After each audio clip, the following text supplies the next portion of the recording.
Hi kids!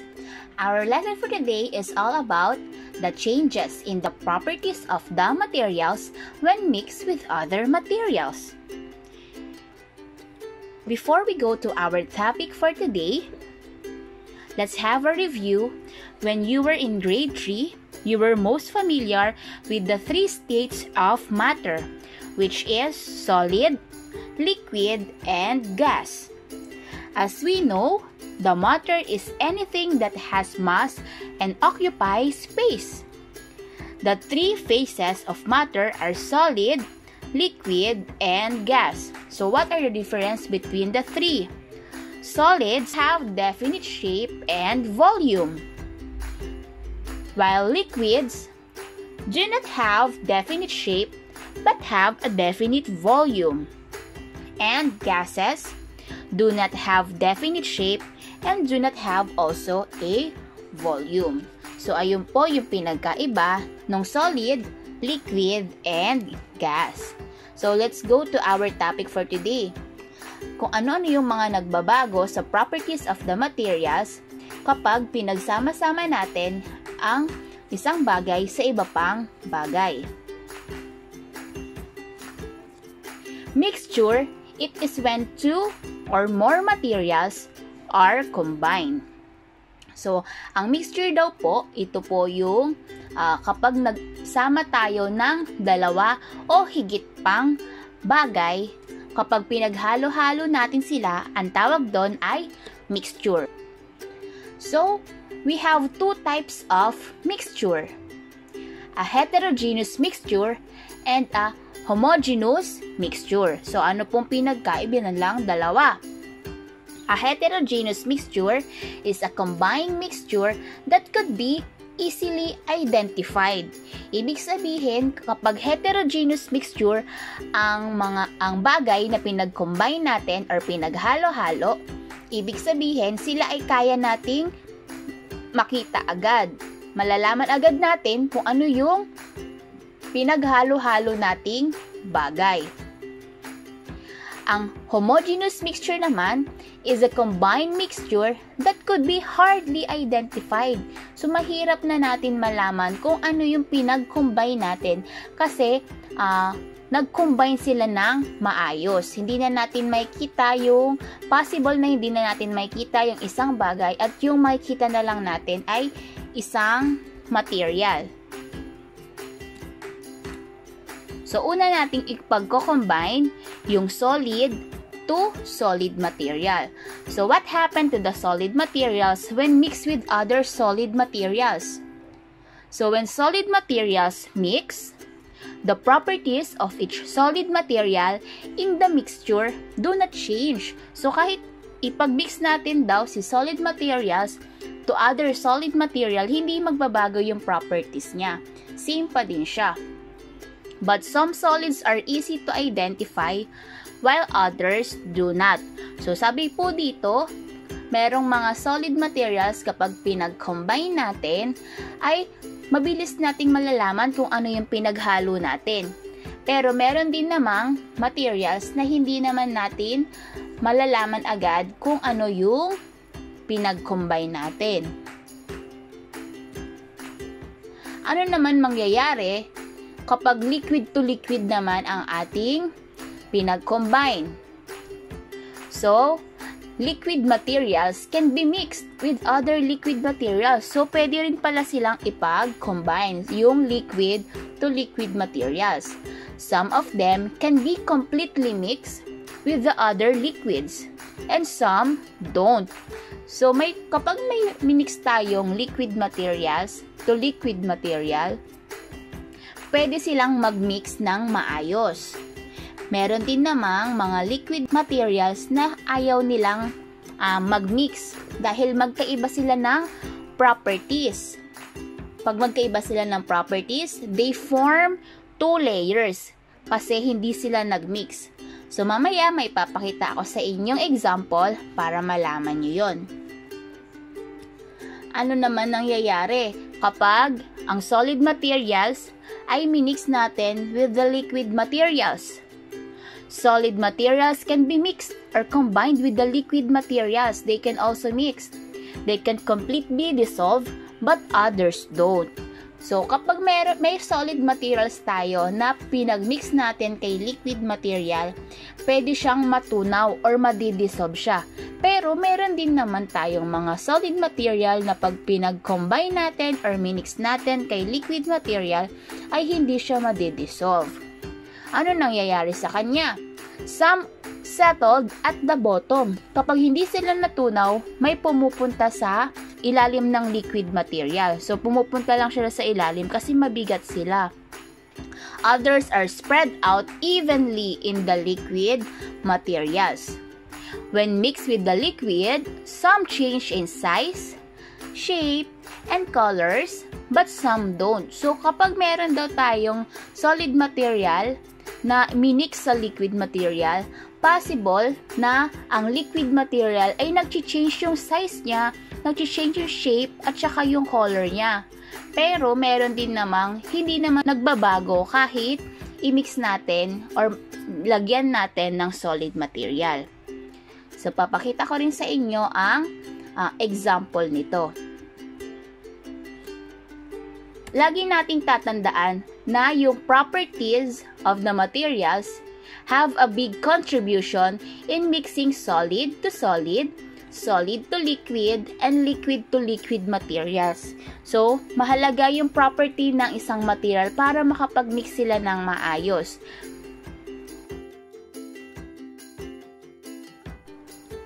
Activity 1. What happens to the solid materials when mixed with other solid materials? Let's mix white sugar and iodized salt together. After mixing or combining the materials, observe what happens to our mixture. White sugar and iodized salt completely mix or combine to each other. Can you still identify each solid material? No. Did the mixture look the same throughout? Yes. Is there a change in the property? No. Let's mix staple wire and paper clips together. After mixing or combining the materials, observe what happens to our mixture. Staple wire and paper clips do not mix or combine completely, so we can still identify each material in the mixture. Can you still identify each solid material? Yes. Did the mixture look the same throughout? No. Is there a change in the property? No. Activity 2. What happens to the liquid materials when mixed with other liquid materials? Let's mix cooking oil and water together. After mixing or combining the materials, observe what happens to our mixture. Did the two liquid materials completely mix? No. Was there a change in the property? No. What are the changes you observe when two liquids are mixed? Cooking oil does not mix completely with water.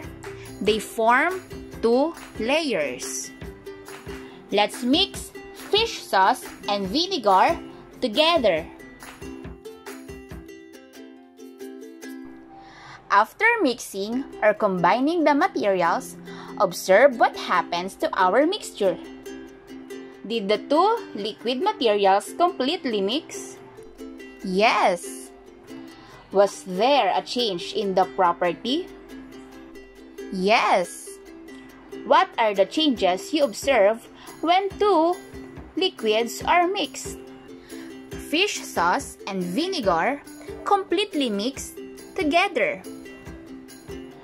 Activity 3. What happens to the solid materials when mixed with liquid materials?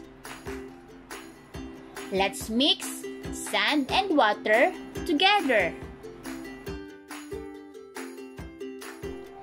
After mixing or combining the materials, observe what happens to our mixture. Did the solid material completely dissolve in the liquid material? No. Was there a change in the property? No. What are the changes you observe when solid and liquid are mixed? Sand settled at the bottom of the container. Let's mix powder dye and water together.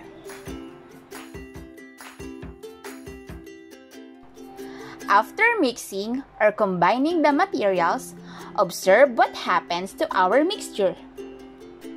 Did the solid material completely dissolve in the liquid material? Yes. Was there a change in the property? Yes. What are the changes you observed when solid and liquid are mixed? Powder dye is spread out evenly in the water. Now let's have a quiz. Observe the mixtures below and identify if it is heterogeneous mixture or homogeneous mixture. First, cornstarch and creamer.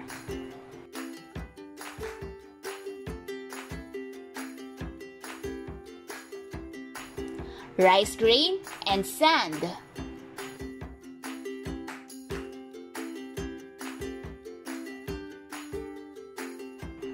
Flour and baby powder.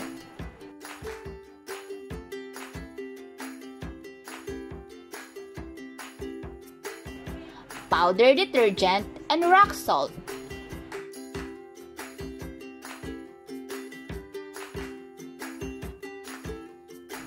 Salt and vinegar.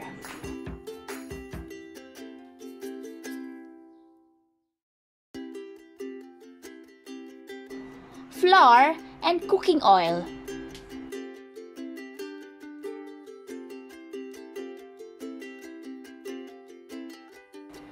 Pepper and vinegar.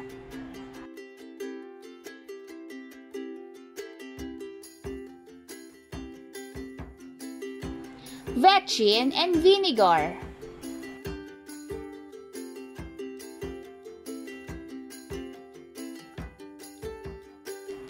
Ginger and alcohol.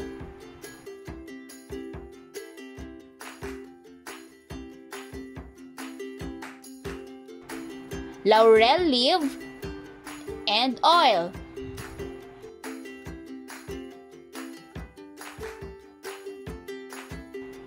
Soy sauce and vinegar.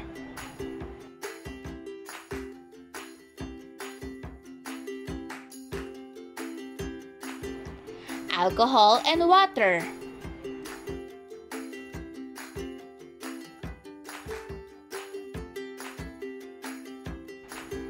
Soy sauce and cooking oil.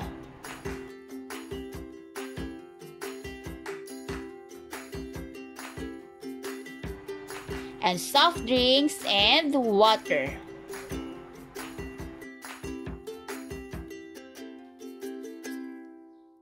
Homogeneous mixture. Cornstarch and creamer.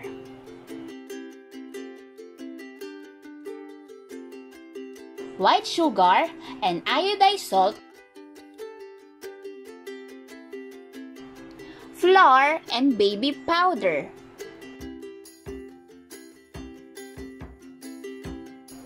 Powder detergent and rock salt.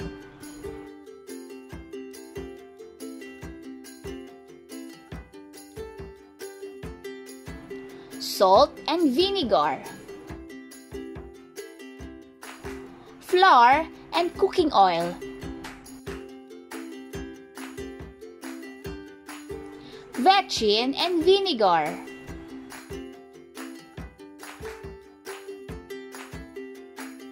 Powder dye and water.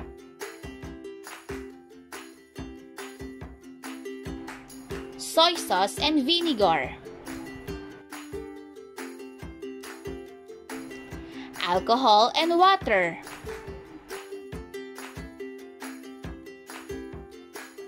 Fish sauce and vinegar,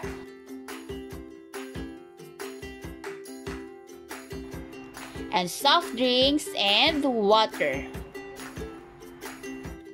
Heterogeneous mixture, rice grain and sand.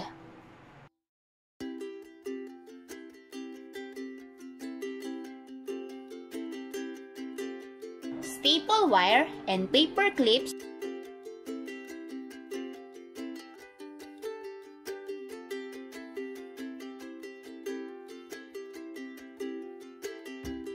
sand and water,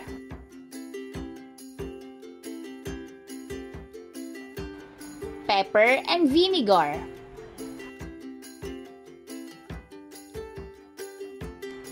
ginger and alcohol, laurel leaf and oil,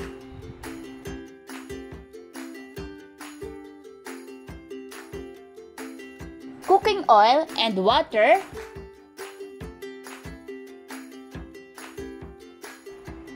soy sauce and cooking oil.